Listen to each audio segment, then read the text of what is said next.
So I thought what we could do is go down to La Junta and get sort of a photo shoot of Dad and you where we grew up. The last time we were there, we were really little. It was a business trip. She rolls her eyes up when she's thinking about your ideas. David thinks that you roll your eyes at me when you're thinking about ideas that I put out there. No, I'm thinking about the four of us in a car.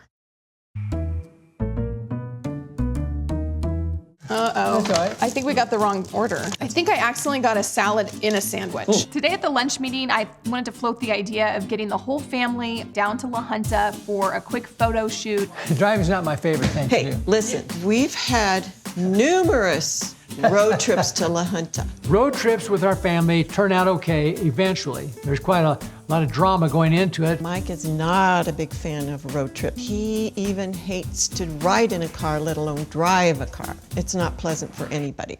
You just yes, literally that's get true. behind the wheel and start driving with the attitude that somebody's gonna tell you where to go. Your mother usually told me where to go. Karen really does not like to drive. She is a good backseat driver from the front seat, which makes it even worse. The worst thing to ever do is have a conversation with her when she's a passenger and he is driving. Yes. Because she will make noises on the phone with you, will make you think they are dying. Yeah, you think it's the last time I'm gonna hear from you. I'm pretty sure she hears a lot, but when I talk to her, I have to quit telling Mike, slow down, Mike, or do this, Mike. I know where I'm going, I know how I want to get there. Dad, he kind of doesn't even know where he's going, doesn't know how he's gonna get there, but he doesn't care. To me, it doesn't matter. You get from A to B and let me do it my way. Well, David, you want to drive? Yeah. Look, I'm not going to argue with Well, you. yeah, If you well, like to David, drive, I'll let you drive. Those trips back and forth, even when we went from La Junta to Pueblo, your dad would want to fall asleep. Get out, run around the car. If I found myself getting a little bit tired, I would pull over, get out of the car, do jumping jacks, I'd do push-ups, I would run in place. Of course, the car would pass by every once in a while. They see me doing this, and I know they thought I was probably crazy. He would do this one. That while he's driving. One hand on the wheel and slap my face real hard. It would be hard enough to wake up one of the kids sometimes. Why do you think you get so tired in a car? You just sit there and you sit there and you sit, I mean, it's monotonous. Why did you never drive? I will tell you this, because if I drove, he would sleep, Mike goes to sleep. And then I'm driving and there's no one to talk to. So when he drives, I entertain him by talking, which maybe isn't that entertaining, but anyway, that's what I do.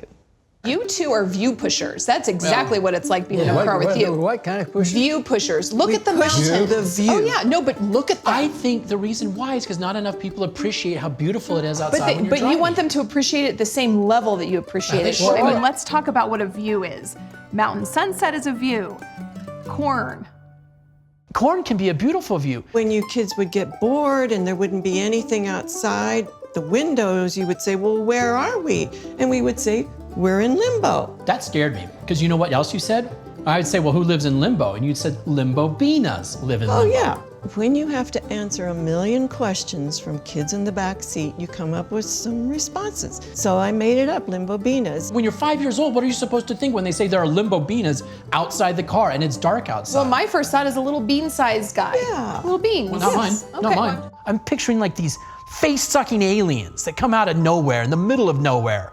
They suck your blood. When I get out of the car and do jumping jacks, were you worried that a limbo-bina was going to Yes, I was. I was always worried you're gonna be attacked by a limbo-bina. David seemed to take it more seriously than Lisa did.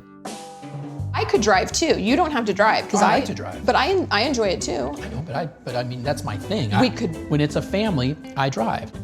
How do I put this nicely? He already dominates an environment, so now we're gonna let him dominate the car trip. Lisa needs a turn. Yeah, take turns, This is not a David. sexist family, by the No, way. I know it's not. This is not a sexist thing. It's just like driving the car is my thing. Your thing is something else. I don't know what your What thing is my thing? I don't know. But my thing is when we're a group and we need to go somewhere, I drive. I don't like to give her a lot of control because I don't trust her with pretty much anything. It's lot of all or places. nothing with me.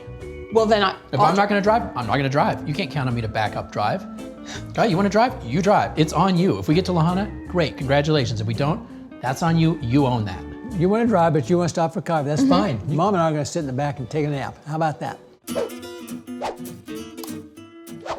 Honestly, David, I think you're making that up. I think if you had been afraid of limbo-binas, you would have told me. Kids don't tell their parents everything they're afraid of. That comes out later in therapy.